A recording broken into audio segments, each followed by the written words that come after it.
Hello guys, আজকে তোমাদের সাথে আর একটা ইনফরমেটিভ ভিডিও শেয়ার করছি। হুডা অ্যাপটা তোমরা অনেকেই অ্যাড দেখেছো, অনেকেই শুনেছো। আজকে আমি আমার বাইক ইয়ামা MT-15 জন্য হুডা থেকে সার্ভিস বুক করেছিলাম। এখানে সার্ভিসের মধ্যে অনেক কিছু ইনক্লুড ছিল। সার্ভিসের প্রাইস যা ছিল সেটা আমি তোমাদের পরে জানাচ্ছি। সার্ভিসের মধ্যেও কী কী ইনক্লুড করা ছিল সেটাও আমি পরে জানাচ্ছি। ফার্স্ট টাইম আমি এই অ্যাপ থেকে আমার বাইকের সার্ভিস বুক করলাম। এর আগে আমি আমার সার্ভিস সেন্টারেই সার্ভিস করিয়েছি। তো এদের কাজের কোয়ালিটি কীরকম, এদের অনেক অ্যাড দেখেছি। অ্যাড দেখার পরে আমি ডিসাইড করলাম যে এটা থেকে একবার সার্ভিস নেওয়া যাক।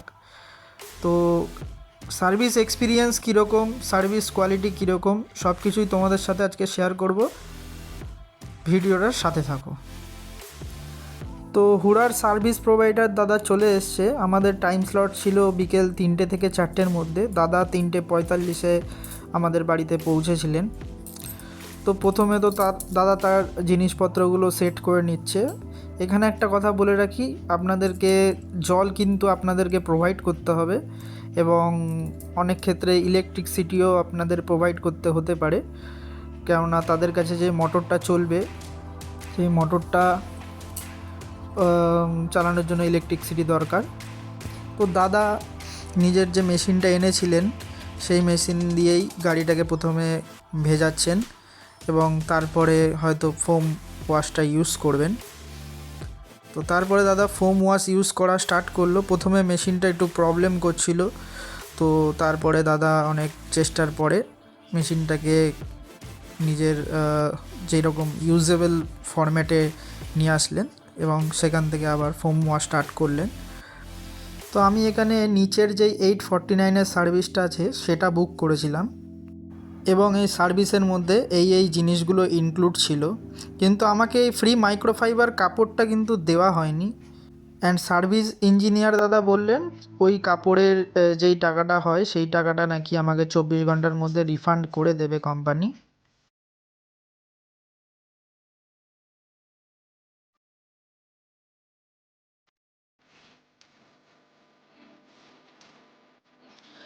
তারপর দাদা হাত দিয়ে গাড়িটাকে ঘষা শুরু করেছিল যাতে ময়লা তোলার জন্য, এবং প্রবলেমটা আমার শুরু হয়েছে তারপর থেকেই। কেননা প্রথমত আমার গাড়ির সবথেকে সুন্দর জিনিস হচ্ছে চাকা এবং তার ফ্রন্ট ডিজাইনটা। সেগুলোই যদি ঠিক করে পরিষ্কার না হয় তাহলে এই সার্ভিস করানোর কোনো মানেই হয় না। মোছামুছির সময় দেখতে পেলাম দাদা ইঞ্জিনের ওখানটা পুরোপুরিভাবে স্কিপ করে গেল, চাকাটা অত ভালো করেও পরিষ্কার করলো না। পিছনের চাকাটা তো স্পেশালি চেনের জন্য প্রচুর ময়লা হয়। দাদা বলছেন যে ওই চাকা ওরকমভাবে পরিষ্কার করা যাবে না, কেননা নাকি ওখানে তেল চিটে দাগ পড়েছে। কিন্তু আমি যদি নিজে ওই চাকাটা পরিষ্কার করতে বসি আমি পুরোটাই তুলেই উঠি, এবং সার্ভিস সেন্টারে গেলেও সেটাও কিন্তু পুরোটা তুলেই দেয়। কিন্তু দাদা আমাকে আলাদাই লজিকের কথা বলছিলেন যে ওরকমভাবে তোলে না, তো ওঠানো যায় না, ওটা এরকম পার্মানেন্টলি দাগ হয়ে গেছে, ঠিক আছে, এই সব আমাকে বোঝাতে লাগলো। তারপর যখন আমি আমার ইঞ্জিনের গোড়ায় চেসিসের কাছে হাত দিলাম, সেখানে হাত দিয়ে একটুকুনি ডলতেই দেখি প্রচুর পরিমাণে ময়লা। জিনিসটা নোটিস করে দাদাকে বলতে দাদা বললেন গাড়িটা অনেক দিন ধরে পরিষ্কার না করার কারণে দাগটা নাকি পার্মানেন্টলি ওখানটায় বসে গেছে, ওটা ঘষলেও নাকি উঠবে না। দাদা আলাদাই লেভেলের লজিক দেওয়ার পরেও আমি নিজে যখন হাত দিয়ে ওটাকে নিজের আঙ্গুল দিয়ে ঘষছিলাম, কাদা কিন্তু অটোমেটিক্যালি উঠেই যাচ্ছিল, কিন্তু দাদা সেটা পরিষ্কার করতে নারাজ। অনেকবার বলার পরে একটু ঘষাঘষি করার পরেও লাস্টে যখন পুরো সার্ভিস করে দাদা চলে যায় তখনও সেই কাদার স্পটটা কিন্তু লেগেই ছিল। আমি তোমাদেরকে ছবি শেয়ার করলাম কমপ্লিট কাজ হয়ে দাদা চলে যাওয়ার পরে। এবং আরও অনেক চোখে লাগার মতো জায়গায় নোংরা কিন্তু পরিষ্কারভাবে বোঝা যাচ্ছিল, এবং তার ছবিগুলো আমি শেয়ার করছি তোমাদের সাথে। দাদা তার সার্ভিস কমপ্লিট করার পরে আমি এই ভিডিওটা নিই প্রুফ হিসেবে।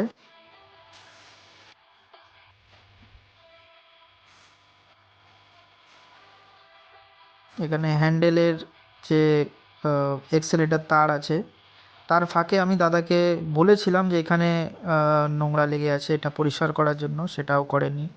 ভেতরের তারটা দেখতে পাচ্ছেন, ওই তারগুলো একদম নোংরা হয়ে আছে, সেগুলোও পরিষ্কার করেনি। আমি দেখিয়েছি, দেখার পরেও পরিষ্কার করেনি। ইন্ডিকেটারের কাজটাও অনেকটাই নোংরা ছিল। এইখানটায় ভেতরে ইঞ্জিনের কাছে একটা স্প্রে, কী সব স্প্রে দিচ্ছিলেন, স্প্রেটা দিয়েছে কিন্তু এখানটায় ঠিক করে পোছেননি।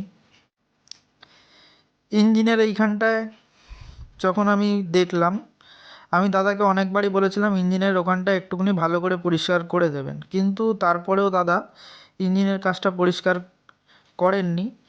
কী করেছে বুঝতে পারছি না। কমসে কম একটা সার্ভিস করতে আসছে যখন, তার কাছে একটা কন্ট্যাক্ট ক্লিনার থাকা দরকার, যাতে এই ডার্টগুলো এমনি বেরিয়ে যায়। আমার কাছে কন্ট্যাক্ট ক্লিনার ছিল, আমি সেটা দেওয়ার সাথে সাথেই সমস্ত কিছু উঠে একদম নিট অ্যান্ড ক্লিন হয়ে গেছে, নতুনের মতো চকচক করছিল। সার্ভিসটা আমার কাছে একদমই ভ্যালু ফর মানি লাগেনি। কমসে কম একটা সার্ভিস করতে গেলে কমপ্লিট কিট থাকা দরকার, তার মধ্যে কিছুই ছিল না। তো আমি হুড়াতে 1 স্টার রেটিং দিয়েছি, এবং যেই রিভিউটা লিখেছি সেটা হলো এটা। কেউ যদি হুড়া থেকে নিজের গাড়ি বা বাইকের সার্ভিস করতে চাও, তো আমি রিকমেন্ড করব নিও না। তুমি তোমার পাড়ার গ্যারেজ থেকে, কাছাকাছি যে লোকাল গ্যারেজ আছে সেখান থেকে তুমি তোমার সার্ভিস নিতে পারো। সেখানে আমি মনে করি যে অনেক বেটার তুমি সার্ভিস পাবে এবং অনেক কম পয়সা পাবে। ওনারা যেই টাকাটা চার্জ করেছিলেন 878 টাকা, সেটা একটা 5% ডিসকাউন্ট নিয়ে, অ্যাকচুয়ালি এটা অনেক চার্জেস ফার্জেস নিয়ে 924 টাকা পড়ার কথা। তো টাইমিং একটা অ্যাডভান্টেজ থাকে যে এই টাইমের মধ্যে বুক করলে 5 to 10% ডিসকাউন্ট পাওয়া যায়। এই সার্ভিসটা নেওয়ার পর আমার মনে হচ্ছে আমি যদি ইয়ামাহা সার্ভিস সেন্টারে গিয়ে সার্ভিসটা করাতাম, অনেক বেটার রেজাল্ট পেতাম। তো এটাই ছিল আমার ফার্স্ট অ্যান্ড লাস্ট হুড়ার অ্যাপ ইউজ করা। এরপরে আর আমি কোনো দিন হুড়ার অ্যাপ ইউজ করতেও চাই না। তো আমি প্লে স্টোরে 1 স্টার রেটিং দিয়েছি এবং অ্যাপটাকে আমি আনইনস্টল করে দিয়েছি, আর আমার দরকার নেই কোনো কিছু। তো ভিডিওটা যদি ইনফরমেটিভ লাগে তো অবশ্যই ভিডিওটা শেয়ার করবে তোমাদের বন্ধুদের সাথে, তোমাদের ফ্যামিলির সাথে, যারা হুড়া থেকে নিজেরা বাইক এবং গাড়ির সার্ভিস নিতে চায়। তো দেখা হচ্ছে পরের ভিডিওতে কোনো একটা ইনফরমেটিভ ভিডিও নিয়ে। তো আজকের মতন বাই।